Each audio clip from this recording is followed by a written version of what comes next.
Bonjour à tous, je suis ravie de vous retrouver sur le plateau de Bonjour chez vous. Notre thème du jour est Délivrer pour la liberté. Et comme chaque jour, nous commençons avec la pensée du jour qui aujourd'hui est apportée par Michael. Ensuite, dans la rubrique Pasteur, j'ai une question, le pasteur David Terry répondra à une question sur notre thème. Et pour terminer dans la rubrique Culture et médias, Annabelle va présenter le livre du pasteur David Terry, À l'écoute de Dieu. Voilà, vous connaissez le programme, je vais rejoindre les chroniqueurs.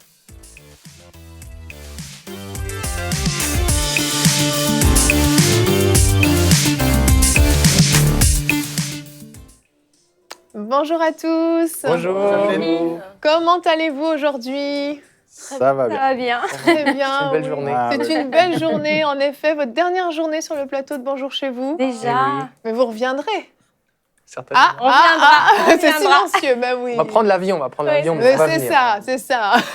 Vous reviendrez à une occasion ou une autre, vous reviendrez. En tout cas, on est content de vous avoir encore avec nous. Et comme on l'a dit, on va présenter ton livre, ton premier livre Oui, dans la rubrique Culture et médias dans l'émission. Donc, on a hâte d'en découvrir un peu plus sur ton livre. Et avant tout, on va commencer donc avec un thème Délivrer pour la liberté. Donc, on va parler de délivrance. Et oui, on a parfois besoin d'être délivré pour pouvoir sortir de problèmes qu'on a dans nos vies, que ce soit de maladies, que ce soit de problèmes relationnels, de problèmes dans nos âmes, dans notre caractère, etc. Parfois, il arrive qu'on ait besoin d'être délivré. Donc, on va commencer tout de suite avec la pensée du jour. Donc, Michael, mon cher mari, c'est toi qui fais la pensée du jour aujourd'hui. Oui. Donc, nous t'écoutons. Ma chère femme, on va parler de délivrance. Et le type de la pensée que j'aimerais vous partager aujourd'hui, je l'ai intitulé « Et si votre problème était d'ordre spirituel ?» Et on va commencer avec un passage de l'apôtre Paul dans Éphésiens au chapitre 6, verset 12. Il dit « Car nous n'avons pas à lutter contre des êtres de chair et de sang, donc contre des hommes, mais contre les puissances, contre les autorités, contre les pouvoirs de ce monde de ténèbres et contre les esprits du mal dans le monde céleste. » L'apôtre Paul avait eu cette révélation qu'il y a un monde invisible, un monde surnaturel dans lequel il y a des esprits mauvais, appelés des démons, qui ont un seul objectif, c'est de vraiment détruire les hommes, détruire la vie de l'homme. Et l'apôtre Paul lui-même a été confronté à cette réalité. Il raconte que plusieurs fois, il s'est retrouvé face à des oppositions telles qu'il a failli mourir, perdre la vie. Et quand il le raconte, il avait cette révélation que finalement, ces oppositions qui étaient très naturelles chez lui, très physiques, quand on s'opposait à lui, on voulait le tuer pour qu'il arrête d'annoncer l'évangile, il avait réalisé que finalement, il y avait une réalité invisible qui commandait, influençait les hommes pour finalement les détruire. Et trop de chrétiens, malheureusement, ignorent cette réalité spirituelle, cette réalité du monde invisible, où il y a ces mauvais esprits qui veulent les détruire, et ils cherchent des solutions naturelles à des problèmes qui sont d'ordre spirituel, qui tirent leur source dans le spirituel. Je prends un exemple. Par exemple, il y a des couples, ils se déchirent, ils se disputent, ils luttent l'un contre l'autre, le mari contre la femme contre le mari. Ils sont persuadés que le problème vient du conjoint, alors qu'en réalité, très souvent, il y a ces mauvais esprits dans le monde invisible qui cherchent à diviser les foyers, à détruire les couples et à pousser les conjoints à divorcer.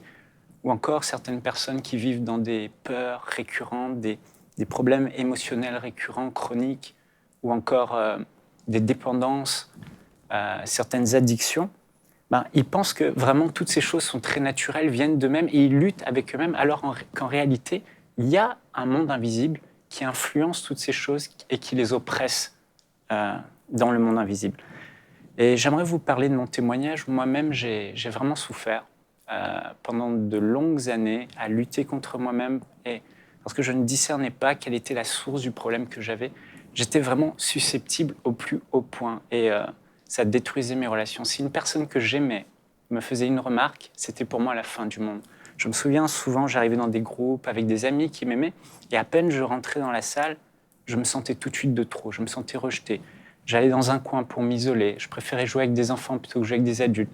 Je boudais à ma façon, même adulte, pour attirer l'attention sur moi inconsciemment pour que les gens viennent finalement me dire « Michael, t'es important, Michael, je t'aime, on t'aime ».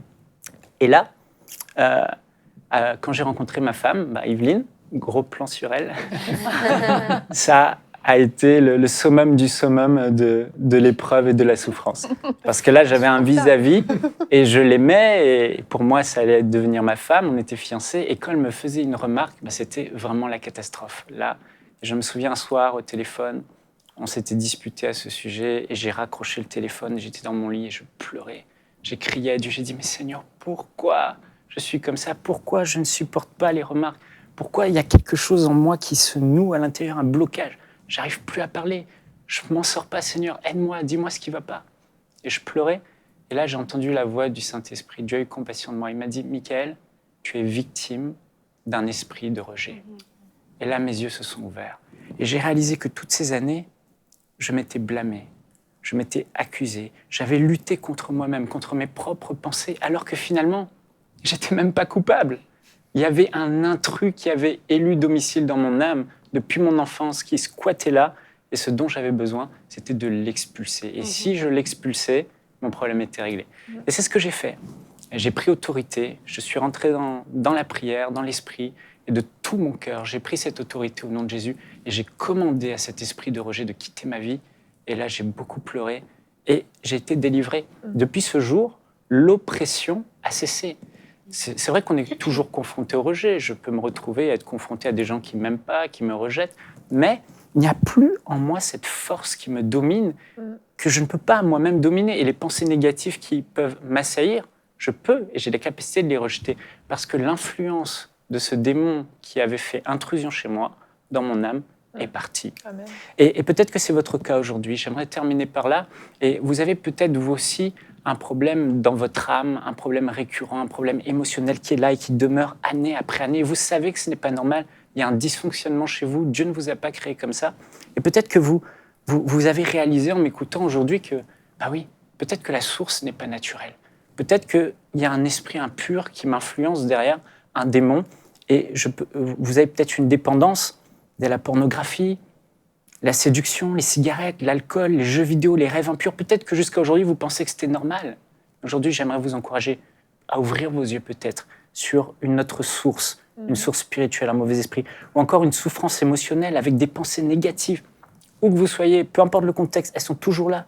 Susceptibilité, envie d'isolement, attirance contre nature, pensée de mort, violence, une peur qui est là. Mais sachez-le aujourd'hui, si vous êtes chrétien, né de nouveau, enfant de Dieu, vous pouvez comme moi vous saisir de cette autorité que vous avez dans le nom du Seigneur Jésus. Il vous a donné son nom, il vous a donné l'autorité sur toute la puissance des ténèbres. Et je veux vous encourager à aller prier et demander au Seigneur, Seigneur, ouvre mes yeux et montre-moi ce qui ne va pas. Et si vous avez ce discernement, prenez autorité dans le nom de Jésus et vivez cette autodélivrance déclarée. Je suis libre dans le nom de Jésus, et je commande, nommer cet esprit par ses symptômes, ce qui fait. Toi qui causes cette dépendance, je te le commande au nom de Jésus, sors de ma vie. Ou toi qui me mets toutes ces mauvaises pensées, je te commande au nom de Jésus, sors de ma vie. Et si vous le faites, vous pouvez aujourd'hui être libéré. Et voilà, je veux encourager aussi, si ce problème persiste, n'hésitez pas à aller voir un frère, une sœur, un pasteur, quelqu'un de mature dans le Seigneur qui peut prier avec vous pour que votre délivrance soit totale au nom de Jésus. Amen, amen, merci. Et c'est vrai, je peux témoigner, hein, vraiment, j'ai vu le changement dans ta vie, c'est certain. On était fiancés, je me souviens très bien de ce moment-là. Et c'est vrai que c'était vraiment plus fort que toi. C'était insurmontable, c'était pas volontaire, c'était plus fort que toi. Et c'était pas explicable, humainement parlant, c'était des détails qui provoquaient des raz-de-marée. Et c'est vrai que du jour au lendemain, le changement a été tellement radical que on voit vraiment la main de Dieu dans cette situation-là. Et Sylvie, tu me disais que toi-même aussi, t'es passée par quelque chose de similaire. Je me retrouve dans ton témoignage, Michaël, parce que moi aussi, j'ai vécu une délivrance et j'ai vécu des années de souffrance avec des symptômes un peu différents des tiens. Moi, ce qui m'obsédait réellement, c'était des pensées d'accusation, de culpabilité. J'avais toujours peur d'avoir fait quelque chose de mal, d'avoir fait du mal à quelqu'un. Et pendant 10 ans... j'ai analysé, je me suis dit, est-ce que je suis dépressive, est-ce que ceci, cela, je raisonnais dans ma tête. Ça devenait dysfonctionnel, mon affaire.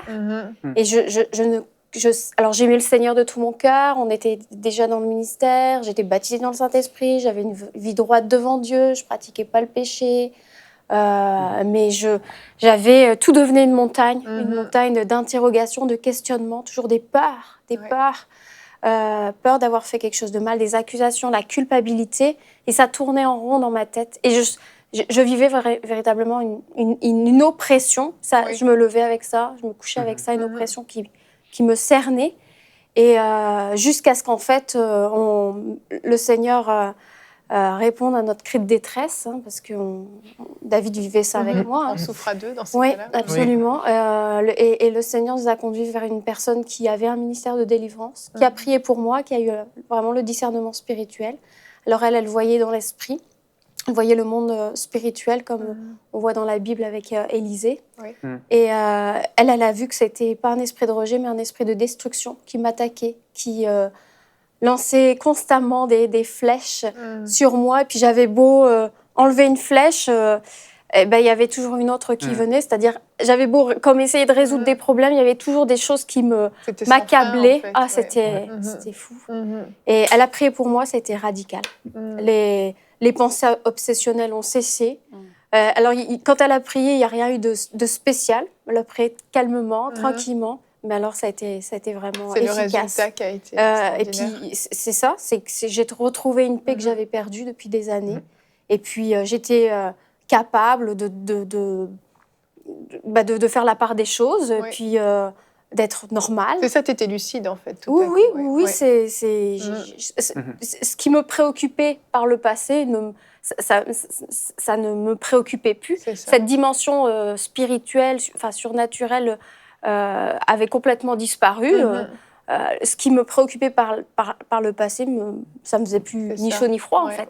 C'était vraiment d'origine spirituelle. Tu as partagé Il y a eu le avant et le après. Oui, tu as partagé ton témoignage dans l'émission Parole de Femme pour ceux qui veulent l'écouter, parce que tu as fait toute une semaine où tu as partagé tout ce que tu as vécu, et c'est vraiment très édifiant. Et on remarque, tu le dis, tu étais chrétienne, née de nouveau, baptisée du Saint-Esprit, toi aussi, la même chose. Et puis, c'est le cas de plusieurs personnes. Et on peut voir juste notre sondage de la semaine pour répondre à la question qui était, selon vous, un chrétien peut-il avoir un mauvais esprit ? Vous avez été 60% à répondre oui, c'est tout à fait possible, 14% oui, dans certains cas rares, et 26% non, ce n'est pas possible. Et on voit qu'en fait, pour certains chrétiens, c'est encore un peu le flou, cette dimension-là. Est-ce que oui ou non, on peut avoir un mauvais esprit ? On voit que quand on est chrétien né de nouveau, déjà le diable nous attaque, même parfois encore plus que quand on n'est pas au Seigneur. Et puis oui, c'est des choses qui peuvent être là parfois depuis notre enfance, parfois qui peuvent arriver en cours de route. Tout à l'heure, David, tu pourras nous expliquer comment justement un mauvais esprit peut rentrer dans une personne. Donc on va en parler tout à l'heure dans Pasteur, j'ai une question. Mais on voit que c'est quelque chose qui est une réalité en fait dans le corps de Christ vraiment. Et il y a beaucoup de gens qui luttent comme vous l'avez fait tous les deux, qui luttent comme à contre-courant. Une réelle souffrance. Complètement. Et puis on va regarder aussi encore notre verset du jour qui résume parfaitement ce qu'on a dit, car nous n'avons pas, tu l'as cité Michael, car nous n'avons pas à lutter contre la chair et le sang, mais contre les esprits méchants dans les lieux célestes. Et le combat spirituel, on voit qu'il se situe vraiment là, pas contre nous-mêmes. La chair et le sang, c'est nous aussi, c'est pas juste les autres, c'est nous aussi, on lutte contre nous-mêmes, et au final, on n'avance à rien, ça donne rien. Pour revenir au sondage, on comprend un petit peu la perplexité des téléspectateurs, parce que quand même un gros pourcentage qui dit non, c'est pas possible. Oui, 26%. Oui. C'est ça. Et peut-être c'est avant tout une question de vocabulaire. C'est sûr qu'on a le mot avoir ici. Oui. Alors certains vont dire mais non, mais on peut pas être possédé. Oui. Si l'esprit de Dieu habite en moi, comment est-ce qu'un mauvais esprit pourrait cohabiter avec l'esprit de Dieu, ou si Jésus Christ est en moi, comme dit l'apôtre Paul, comment est-ce qu'un mauvais esprit pourrait habiter avec? Et alors, en fait, à cause de la terminologie ou du vocabulaire, du coup, on remet de côté, on bannit un petit peu toute influence mauvaise. Oui. Et c'est là, alors bon, peut-être que pour répondre à ceux qui ont dit non, il faudrait utiliser un autre vocabulaire en disant, on ne parle pas ici de quelqu'un qui habite, mais quelqu'un qui a une influence, parce que moi, dans les deux témoignages que j'ai entendus, ils n'ont pas dit c'était à l'intérieur de moi, et puis ça me contrôlait, j'avais plus le contrôle de moi. Non, c'est ça, on ne parle pas de possession. C'est ça, on entend Sylvie qui dit j'étais remplie du Saint-Esprit. Bon, elle avait le bon esprit, elle n'était pas remplie du mauvais esprit, elle était remplie du Saint-Esprit, mais il y avait néanmoins Une influence extérieure. C'est ça, une influence extérieure, ou même si l'influence extérieure se passe à l'intérieur de nous, c'est ça aussi, les mots, c'est compliqué. Ça peut être dans l'âme, ça peut être dans le corps, c'est dans le cas dans certaines maladies aussi, on le voit. Il y a ces deux dimensions, je pense que tu veux élaborer un peu. Pour appuyer et étayer ce que le pasteur Jonathan disait, c'est que la Bible dit, l'apôtre Paul dit, que tout notre être, l'esprit, l'âme et le corps soient conservés, etc. Donc on voit bien qu'on est en 3 dimensions, l'esprit, l'âme et le corps, mais quand on est de nouveau, on reçoit le Seigneur Jésus, le Saint-Esprit vient habiter dans notre esprit, et notre esprit est né de nouveau. Et là, c'est vraiment dans la dimension de l'esprit, c'est impossible d'avoir un mauvais esprit. C'est là qu'il y a le Saint-Esprit, on est né de nouveau, c'est scellé, mais... dans le cas, dans l'âme, dans les 2 autres dimensions, l'âme et le corps, il peut y avoir un mauvais esprit. J'étais à l'île de la Réunion il y a quelques semaines et on faisait une réunion. Et à un moment donné, il y a un homme qui s'est avancé et il était chrétien, né de nouveau. Et il souffrait physiquement, pas physiquement, moralement, pardon. Il avait une grande tristesse. Et là, en priant pour lui, il a poussé un grand cri. La chose est sortie de lui. C'était pas à l'extérieur, c'était à l'intérieur. Mais c'était pas dans son esprit, il était chrétien. C'est dans son âme, ses émotions. Et il dit, j'ai reçu son témoignage encore des semaines plus tard, et il dit qu'il est totalement joyeux depuis cette grande tristesse qu'il avait partie. Et dans cette même réunion, je me souviens, à un moment donné, je disais, il y a une personne, elle a des problèmes aux oreilles, c'est une chrétienne encore, et au nom de Jésus, je commande maintenant à tes oreilles d'être guéries. Et au moment où je dis ça, je vois une dame dans la salle, elle pousse un grand cri, elle se jette par terre et elle met ses 2 mains sur les oreilles. Et là encore, on voyait qu'il y avait dans son corps un mauvais esprit qui posait un problème dans son physique. Et quand il est parti, le problème était réglé. Exactement. C'est ça. J'ai l'impression qu'il y en a qui sont derrière leur écran qui disent « Ah, je ne suis pas d'accord » et puis qui aimeraient parler, mais bon, ils ne peuvent pas. Ils ne peuvent pas. Ils peuvent pas, mais j'aimerais leur dire... Toi, tu peux parler. Moi, je peux parler. Non, mais j'aimerais leur dire simplement, souvenez-vous de l'Évangile. À certains moments, on amène à Jésus quelqu'un qui est muet ou quelqu'un qui est sourd. On va dire, bon, c'est purement physique, ça. Il est sourd ou il est muet. Mais il a dit que Jésus a chassé le démon. Donc, il ne dit pas seulement, dans certains cas, il dit qu'il a guéri la maladie, mais là, quelqu'un qui était sourd, quelqu'un qui était muet, nous, on aurait tendance à dire aujourd'hui, puisque c'est la question de la pensée du jour, et si votre problème était spirituel, ben là, il y a quelqu'un qui est sourd, on dit, et si son problème est spirituel? En tout cas, Jésus l'a discerné, et il a chassé le démon. Alors, ce n'est pas toujours une loi, ça ne veut pas dire que tous les sourds ont un problème de démon, mais ça arrive, et c'est là où il y a besoin de discernement. La nuance, c'est ça, c'est que parfois on est dans un extrême ou on est dans un autre. Donc soit on voit des démons partout, c'est pas non plus l'idée, mais ne pas en voir du tout, c'est une erreur. Et je pense que des fois, il vaut mieux peut-être en voir un peu trop que de ne pas en voir du tout. Parce que le problème est que finalement, on est complètement fermé à tout ce qui est au niveau de la délivrance. Et puis on se retrouve avec des gens qui vont porter des fardeaux terribles dans leur corps, dans leur âme, toute leur vie, des poids terribles. Vous voyez quand même beaucoup de cas de délivrance dans votre église, même dans votre... On a vécu toutes sortes de choses à ce niveau-là. Même moi, j'ai été attaqué physiquement par des démons. À un moment, j'ai fait 4 électrocardiogrammes dans la même semaine. Et c'était une attaque démoniaque. Et quand j'en ai pris conscience, j'avais tous les symptômes d'une crise cardiaque. Et c'est quand après le médecin m'a dit aux urgences, mais là monsieur, est-ce que vous avez un problème d'ordre émotionnel? Vous cherchez de l'attention aux urgences? Et j'ai dit non, j'ai autre chose à faire que de venir passer mon temps aux urgences. Surtout au Québec. Là, je me suis dit, mais là, waouh, ça se peut que ce soit spirituel. C'était l'une des premières fois que j'étais confronté à ça. Et donc j'ai pris autorité contre, et j'ai fait comme tu l'as dit, je me suis adressé pas à l'esprit, je ne savais pas ce que c'était, je ne savais pas si c'était un sorcier, je ne savais pas si c'était un démon, une principauté. Tout ce que je savais, c'est qu'il y avait des symptômes. Donc, je me suis adressé à l'entité spirituelle, forcément mauvaise, on va dire, qui me causait ces symptômes, et je lui ai ordonné de me quitter, et les symptômes ont cessé. Le lendemain, j'ai ouvert ma Bible dans mon temps de dévotion, et ça a repris. J'ai pris autorité, c'est parti. Et le surlendemain, j'étais à l'église, et pareil, ça a recommencé, j'ai pris autorité, puis c'est plus jamais revenu. Donc, c'est quelque chose qui est possible. Et quand j'ai commencé le ministère aussi, comme pasteur jeunesse, pendant 8 mois, j'avais des problèmes gastriques, du reflux, j'ai tout essayé, incliner mon lit, changer d'alimentation, prendre des pilules, tout ça. Ça ne faisait rien du tout. J'ai fait un examen avec une caméra qu'on m'a passée dans le nez jusque dans l'estomac et on m'a dit « Monsieur, vous n'avez rien du tout ». Et là, je me suis dit « Mais est-ce que ça se peut que ce soit spirituel ?» Et quand j'étais en vacances en France, et quand je suis revenu au Québec, et on était dans le quartier gay à l'époque, Il y avait pas mal d'oppression dans cet endroit-là. Et quand je suis revenu dans le quartier, ça a recommencé. Et là, j'ai pris autorité et c'est parti. Et en fait, ce que j'ai réalisé, c'est que pendant 8 mois, j'ai souffert pour rien. Parce que je demandais que Dieu me guérisse, mais ce n'était pas une guérison que j'avais besoin, c'était une attaque que je vivais. Oui. Je crois qu'il y a beaucoup de chrétiens qui sont, comme vous savez, les enfants à Colamaillard. Tu sais, on met un bandeau sur les yeux, puis on essaye d'attraper les gens, puis les enfants nous mettent un coup de pied au derrière, parce qu'on sait qu'on ne va pas le voir. Ouais, Et des fois, l'ennemi fait ça parce qu'on ne le reconnaît pas. exactement. Le diable, c'est un menteur, Oui. et puis c'est un voleur aussi. C'est un petit peu la caricature. Vous savez, vous êtes en train de dormir, c'est la nuit, vous entendez du bruit. Vous dites, il y a quelqu'un, et puis vous posez la question, il y a quelqu'un, puis vous entendez une voix qui dit non, il n'y a personne. Mais le diable, c'est ce qu'il fait. Il veut nous faire croire qu'il n'y a personne. C'est vrai. Il veut nous dire, non, il n'y a pas de problème spirituel, il n'y a rien, dors, c'est juste du Il bruit. ne veut pas être démasqué. Non, Bah oui.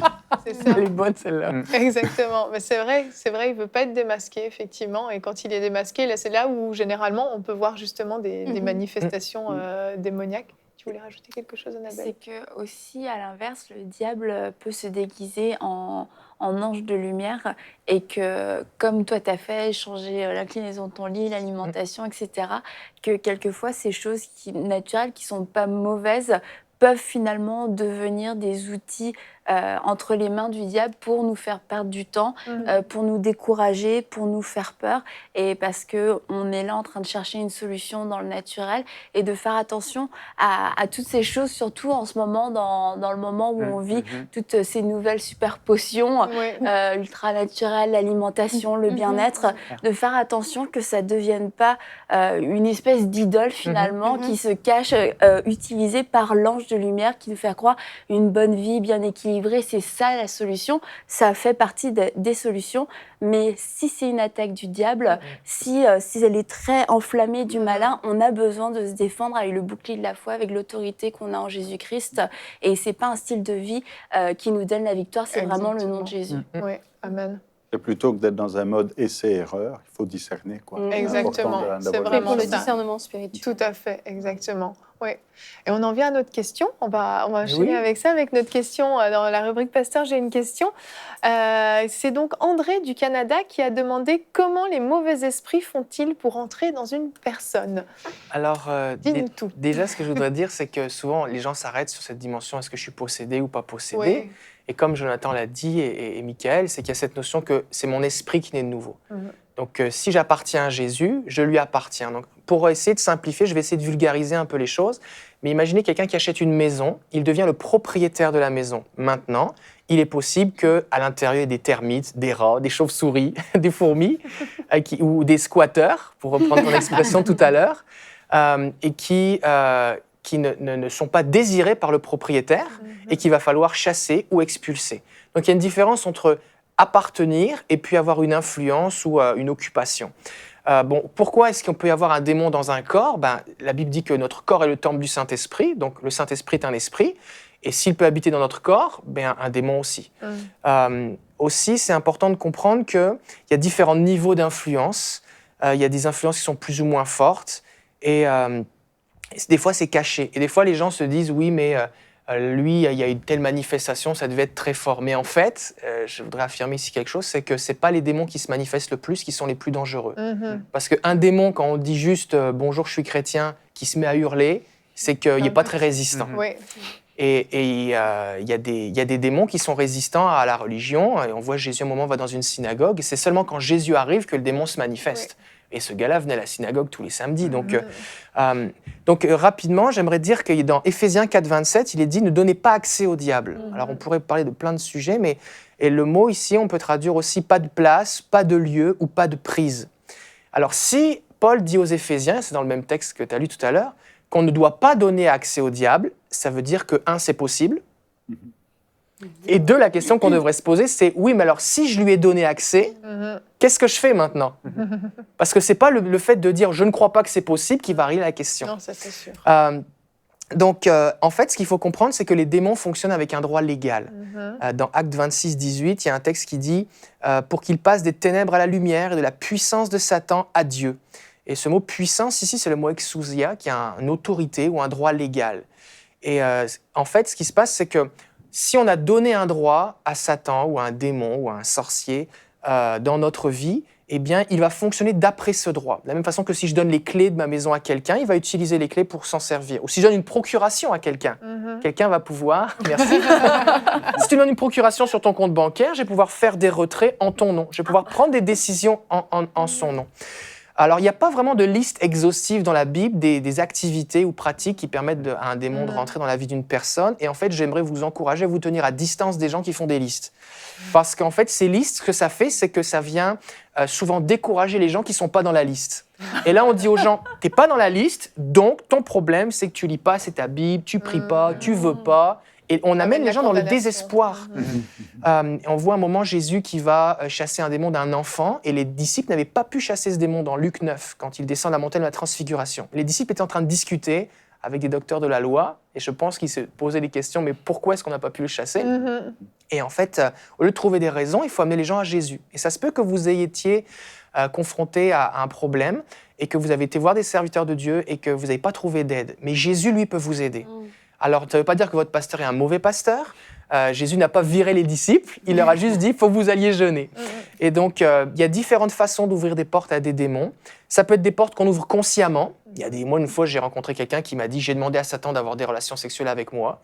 Quelqu'un m'a dit ça. C'était vraiment intense. Donc, il y a des gens, c'est très conscient. Il y a des gens qui font la sorcellerie volontairement, qui invitent des démons. C'est très intense. Ça peut être des péchés, certains types de péchés. On parlait tout à l'heure de ne laissez pas de place, mais l'idée c'est qu'on peut laisser un petit peu de place, mais si la place devient de plus en plus grande, au bout d'un moment on peut s'installer et l'ennemi peut camper, ça peut devenir une forteresse. Les relations sexuelles aussi, ça peut être une façon d'obtenir des démons. Il y a un transfert d'esprit qui peut se faire parce qu'on devient une seule chair. Bon, les pratiques occultes, l'occultisme, aller voir un voyant, un marabout, un guérisseur, tout ça. Même certains jeux vidéo. Je connais des gens qui ont été se retrouver avec des démons en jouant à certains jeux vidéo. En fait, tout ce que vous faites avec de la magie, que ce soit virtuel ou réel, vous déterminez par votre volonté une autorisation à l'ennemi. Il y a des portes aussi qui sont ouvertes par des gens en autorité sur quelqu'un, comme par exemple un parent peut donner le nom de ses enfants à un sorcier pour avoir du pouvoir ou une promotion au travail. Et en livrant le nom de ses enfants, puisqu'il est en autorité, en fait, il donne le droit à l'ennemi dans la vie de ses enfants. Ça peut être des alliances ou des malédictions qui ont été faites par les ancêtres. Et là, au nom de Jésus, on peut les briser à condition d'avoir une révélation. Parce qu'on voit dans la Bible qu'il y a des malédictions. On voit par exemple les Gabaonites, plus de 400 ans avant, il y avait une malédiction. Et quand elle a pris place, elle s'est accomplie. Mais on peut la briser au nom de Jésus parce que Jésus a été maudit à notre place. On peut vivre des attaques qui sont faites contre les gens à notre insu. Des attaques de sorcellerie, des attaques de démons, de l'opposition. Tu parles de l'apôtre Paul qui s'est fait opposer dans l'annonce de l'Évangile. Moi, quand je voulais annoncer l'Évangile. Ça peut être même carrément relié à notre appel ou à notre vie. Et on voit par exemple que Moïse, Pharaon a voulu le tuer dès sa naissance. Et des fois, il y a des gens qui, dès leur naissance, vivent des oppressions. C'est juste parce que Satan sait ce que vous portez, connaît votre mission et il veut vous détruire avant que vous entriez dans votre appel. Et souvent, ce que je constate quand on fait de la délivrance avec les gens, c'est que souvent les gens sont... En fait, l'ennemi met beaucoup d'énergie pour arrêter ceux qui ont un grand appel. Donc ça, c'est quelque chose qui peut vous encourager. Mais en Jésus, il n'y a aucune puissance de ténèbres qui est trop forte. Jésus est vraiment le Tout-Puissant. Ça se peut que votre expérience avec certains hommes ou femmes de Dieu n'ait pas amené une complète liberté, mais Jésus, lui, est vraiment Tout-Puissant. On ne peut pas faire de choses comme des généralités, il faut prier de façon précise. Si tu fais juste « je renonce à toutes les malédictions sur ma vie », ça se peut que ça marche un peu, mais il faut vraiment être précis. C'est comme annuler un contrat. Il faut le numéro du contrat, il faut ton adresse, il faut ton numéro de client. Et donc le Saint-Esprit, c'est ça qui est une bonne nouvelle, c'est que le Saint-Esprit révèle les choses qui sont cachées. Il est l'esprit de vérité, et il met les choses à la lumière, et on peut prier pour que Jésus nous révèle les choses. Alors comme dans ton cas, ça t'est arrivé, il t'a donné le nom d'un démon, il peut vous révéler un rituel qui a été fait contre vous, il peut vous rappeler un péché ancien que vous avez fait, un vœu que vous avez prononcé, quelque chose, vous avez fait un pacte de sang avec un jeune quand vous aviez 15 ans, et puis là, c'était il y a 30 ans, et vous en souvenez plus, mais ça opère toujours. Donc globalement, on peut renoncer à une pratique, on peut se séparer de quelqu'un, on peut briser quelque chose qui a été fait, on peut annuler des paroles, ou on peut retourner quelque chose à quelqu'un qui nous l'a envoyé, mais il faut le faire précisément. Et souvent, quand on le fait, eh bien, ça fonctionne parce que Jésus est tout-puissant. Donc l'idée, c'est pas de se poser la question, est-ce que c'est possible ou pas possible, mais dire, Saint-Esprit, s'il y a un problème, révèle-le-moi précisément. Révèle-moi la source. Ouais. Ouais. Dieu peut vous parler dans un rêve. Je connais beaucoup de gens qui font des rêves. Et ben là, je fais un rêve, quelqu'un de ma famille vient me faire manger un truc, puis là, bon, c'est juste un rêve. Ça se peut que ce soit de la sorcellerie, c'est le Seigneur qui te révèle les choses précises. Et Ouais. c'est ça, il y a de l'espoir. Amen, amen. Merci beaucoup, David, pour cette réponse super complète. Tu as tout dit, tout est dit. Tout est dit, non, il y a sûrement d'autres choses à dire, mais en tout cas, c'est bien complet. Donc, merci beaucoup. Je pense qu'on a tout compris sur ce thème, en tout cas. Donc, on va continuer avec notre rubrique Culture et médias. Donc nous allons présenter ton livre, David, ton premier livre. Premier Félicitations, premier et certainement Son pas bébé. le dernier. Là, j'ai un bébé qui arrive bientôt, là, Oui. mais ça, c'était un premier bébé. C'est un préambule. Voilà, c'est ça. À l'écoute de Dieu, donc je vous laisse le présenter. Félicitations déjà, David. Merci. Ton premier livre. Annabelle a de la livre. pression parce que d'habitude, quand elle présente Ouais, un c'est livre, ça. l'auteur n'est pas à côté. Mais là, tu as il est l'auteur à moyen, côté. enfin bon, on comprend pas ce qu'a voulu dire l'auteur. Tu ne peux pas citer de travers. Ah, oui. Le livre, la couverture faite par Alain Auderset. Oui. C'est pas toi qui a dessiné. Non, c'est pas moi. Non, non c'est pas Par moi. Alain Auderset. On connaît bien ici. Et il y a enseigne-moi. différentes illustrations d'Alain Auderset dans le livre. Et tu commences en disant c'est un guide pratique et biblique pour reconnaître la voix de Dieu. Et tu n'as pas menti. Félicitations. Tu as tenu ta promesse parce qu'on voit que tout au long du livre, tu donnes vraiment la place au lecteur pour vivre quelque chose avec le Saint-Esprit. Ouais. Et je ne sais pas si là on peut voir, mais il y a des petites lignes. C'est fait pour être écrites. Oui, C'est ça, tout à fait, on oui. peut écrire dans le livre. En fait, il y a des exercices de mise en pratique. Wow. Parce qu'en fait, c'est un apprentissage d'entendre la voix de Dieu. On peut apprendre à prophétiser, avoir des paroles de connaissance, on peut s'entraîner dans le discernement des esprits. Et l'idée, c'est qu'à la fin de chaque chapitre, il y a des QR codes ou des adresses Internet qui vous permettent d'avoir une musique inspirationnelle. Il y a des vidéos aussi. Et vous pouvez, alors que vous vous mettez super dans l'ambiance... interactif. Oui, c'est interactif. Donc à la fin, vous avez une vidéo à la fin de chaque chapitre et vous avez un exercice pratique à faire. Vous pouvez prendre des notes. Et puis, ça va vous permettre de vous développer. Et donc, il y a un site aussi qui est entendredieu.com sur lequel il va y avoir des témoignages et aussi, je vais partager des révélations que le Seigneur m'a données dans mon propre journal de prière. Et l'idée, vraiment, c'est la raison pour laquelle c'est pratique, c'est parce que, en fait, c'est venu d'une constatation, c'est que souvent, j'allais dans des conférences où je lisais des livres de gens qui vivaient des choses avec Dieu et je me disais, waouh, c'est super ce qu'il vit, ça me dit qui est Dieu, ce qu'il peut faire, mais moi, je suis ici. Et en fait, les gens disaient des choses comme, mais Dieu m'a dit, puis et là, je dis, oui, mais moi, comment il me parle? Et en fait, ce que j'ai constaté, c'est que Dieu me parlait, mais que je pouvais apprendre à reconnaître sa voix. Et souvent, on se dit, mais est-ce que c'est le Seigneur? Est-ce que c'est pas le Seigneur? Des fois, les gens disent, mais j'avais une petite voix qui me disait, oublie pas tes clés, fais telle chose. Et on peut apprendre. Et donc, c'est biblique parce qu'il y a... C'est biblique. Donc, c'est le deuxième bon point du livre. C'est important parce que toutes nos expériences spirituelles doivent être basées sur la Bible. Combien de références? Il y a plus 220, il y a plus de 220 références bibliques. Il y a même un index biblique à la fin pour que vous compreniez que... Parce que des fois, on vit quelque chose, mais comme on ne sait pas que c'est dans la Bible, on le laisse de côté. Mais une fois qu'on dit « Oh, mais c'est dans la Bible », alors là, ça nous rassure. Et là, tranquillement, on peut explorer cette dimension et en étant sécurisé, vivre plus de choses avec Dieu. Et c'est vrai que tu as mis des mots sur ce que beaucoup de gens vivent déjà, parce que souvent, on se dit « Moi, j'ai pas de vision, j'ai pas de rêve, j'entends pas Dieu me parler », parce que c'est des choses qu'on peut mépriser. Et j'ai vraiment aimé ces petits points que tu as fait, la vision flash, la vision animée, la vision les yeux ouverts, la vision du monde spirituel. Et puis, en fait, en lisant ça, on se dit « J'ai déjà eu une vision, finalement, mais ça semble tellement quelquefois spirituel, comme tu dis, ah bah oui, Dieu m'a parlé, moi j'ai vu ça, bah t'as l'impression que c'est comme une évidence, que tout s'est arrêté, qu'il y a eu des chants d'anges, etc.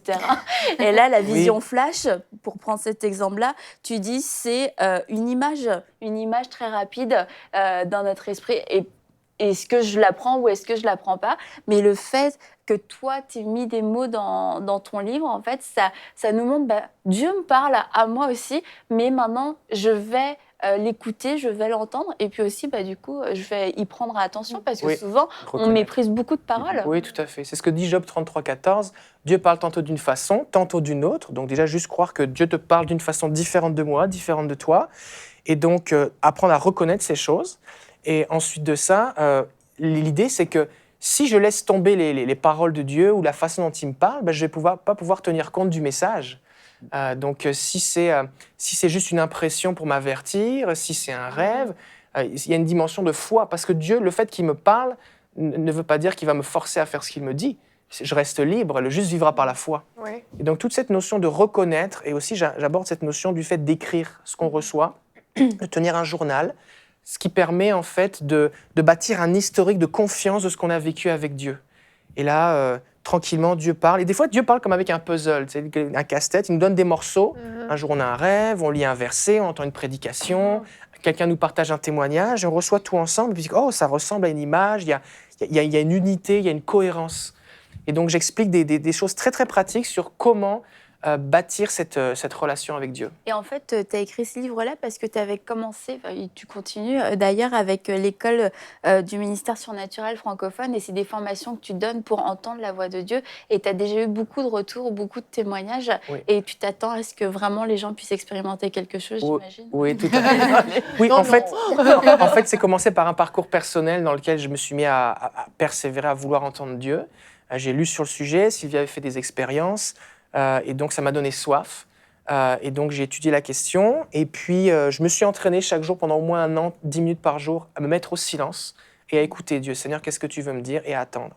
Et j'ai commencé à avoir des visions. Dieu a commencé à me mettre des pensées dans son cœur. Et ça s'est développé de plus en plus. Après ça, j'ai commencé à l'enseigner dans différents endroits. Et en général, 90% des gens reçoivent quelque chose du Seigneur. Alors, ça peut être de façon émotionnelle, une vision, une parole, des choses très développées. Et souvent, les gens sont étonnés à quel point Dieu veut leur parler. Mais la clé, vraiment, c'est de se taire et commencer à écouter. De prendre le temps d'être au calme. Et il y a un verset dans le psaume 5, verset 3, qui dit « Je me mettrai au calme devant toi chaque matin et j'attendrai » ou « Je guetterai ». Ouais. Et le fait d'attendre en silence devant Dieu, c'est une façon de l'honorer. Et là, il peut parler.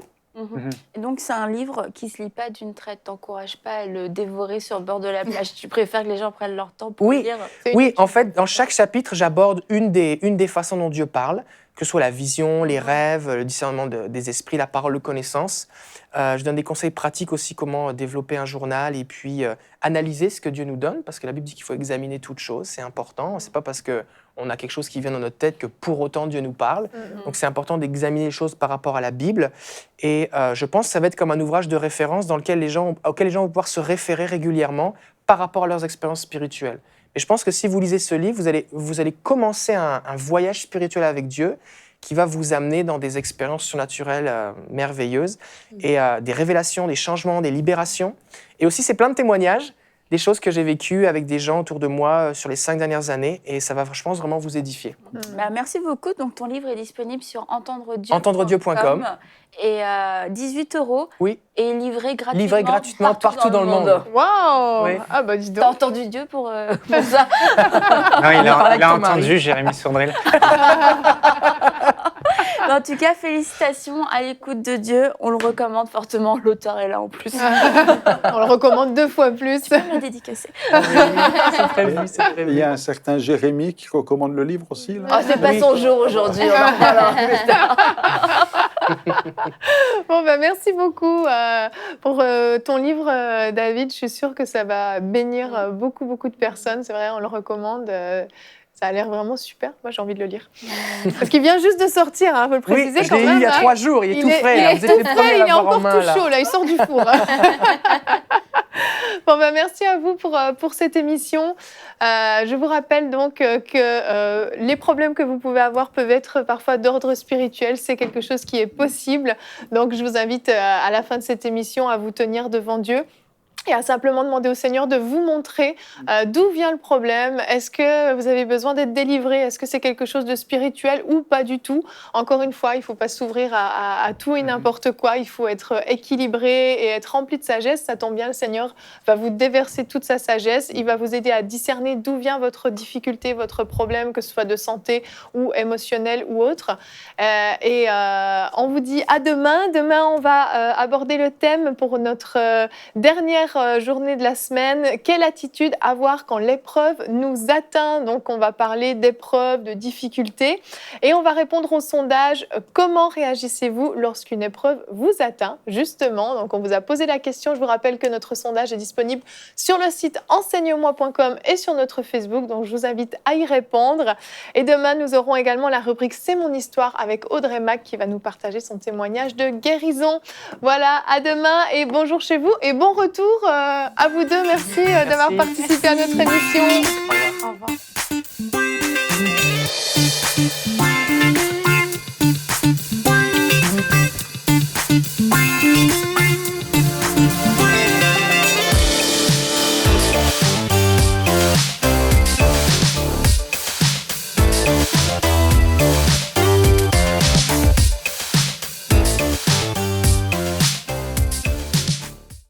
Cette émission a pu être réalisée grâce au précieux soutien des partenaires d'Enseigne-moi Canal International. Retrouvez tous nos programmes sur emcitv.com.